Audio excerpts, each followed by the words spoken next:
Welcome back to another self-care video. We are focusing more on your mental stability, your psychological health through taking care of yourself. It matters. Today's video is about 5 simple self-care tips that you can use in your everyday life in order to better take care of yourself psychologically, socially, and mentally. The first one I would like to point out is delete any junk mail that you have.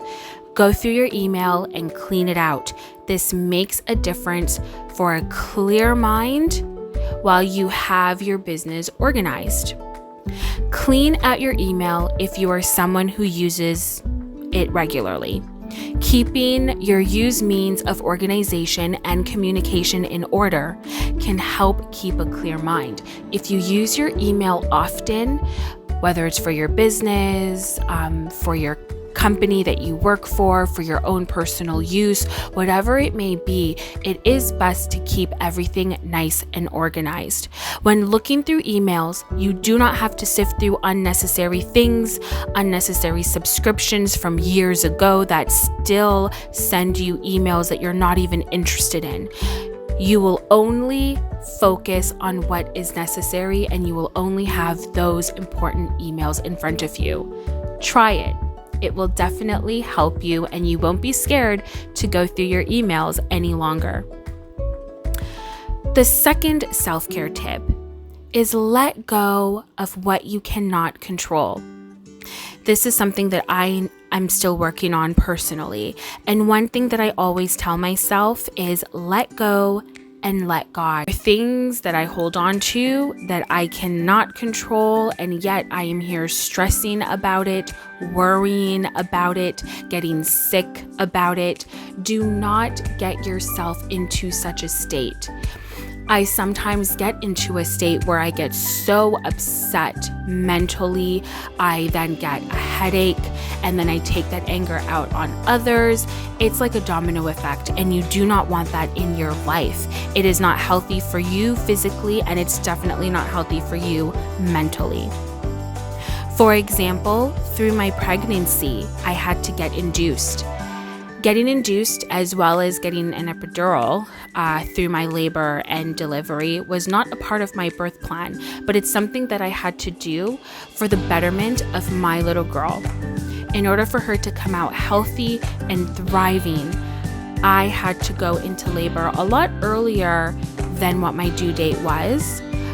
She was full term, but if I chose to wait because I wanted to control the situation, she may not have been healthy, and giving birth could have been a bit problematic. So let go of things that you cannot control and do what is best for you. Even if it wasn't a part of the plan, sometimes that is what needs to be done. The third step of self-care is a little bit different. You do not hear this often, but please consider it because it's around us on a daily basis and it affects us as well. And that is stop living by what is believed to be the correct social structure. Let me elaborate for you. Social structure is the patterned social arrangements in society that emerges from and determines the actions of individuals. Society is made up of structurally related groups or roles with different functions or purposes. So, an example of social structure would include family, religion, law, economy, and even class. What class you are in. Social structure can also be considered to be the framework or the base upon which a society is formed. It determines the norms and patterns of relations between the various institutions of society. Now that you have an overview, don't get me wrong, there are definitely pros and cons to this. It is great to provide an order for society from things as diverse as institutions like courts, the police force, and even schools. There is a sense of predictability to what is known. It connects people to the larger society through patterns of relationships. However, on the other hand, it also organizes human behavior, and that may not be the best thing. Social structure may mask systematic biases such as male and female differences, and an example of this is having a negative attitude towards someone because of their membership to a particular social group. Now, how does this relate to self-care, to you, to me? Surrounded by social structure, we live in it on a daily basis. The rules, the regulations, the laws that we follow, it's a result of the buildup of society through the different institutions that we have. So, keep in mind, you can only be yourself as long as you are not hurting anyone else and you are respecting all those that are around you. Focus only on you. The next is, don't try to conquer certain situations on your own.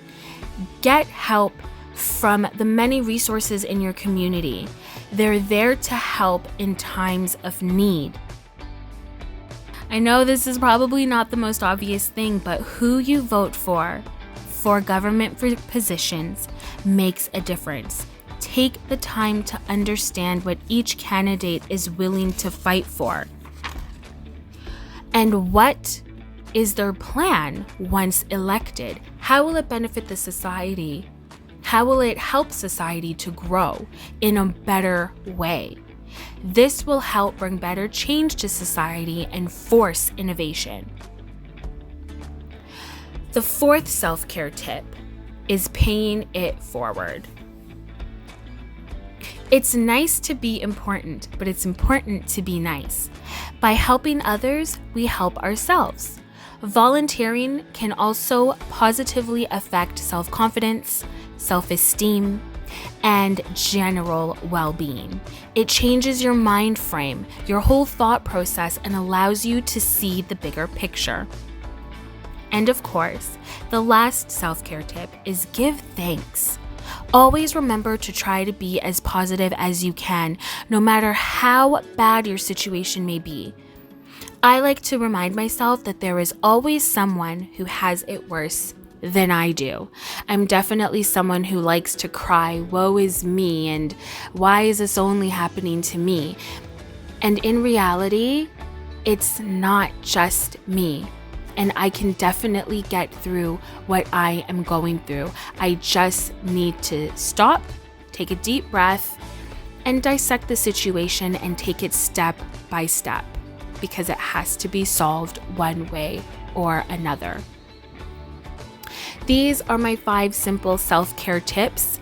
Some a little bit different than what you may normally hear, and others are a little bit more popular, but they're definitely things that I use in my own life.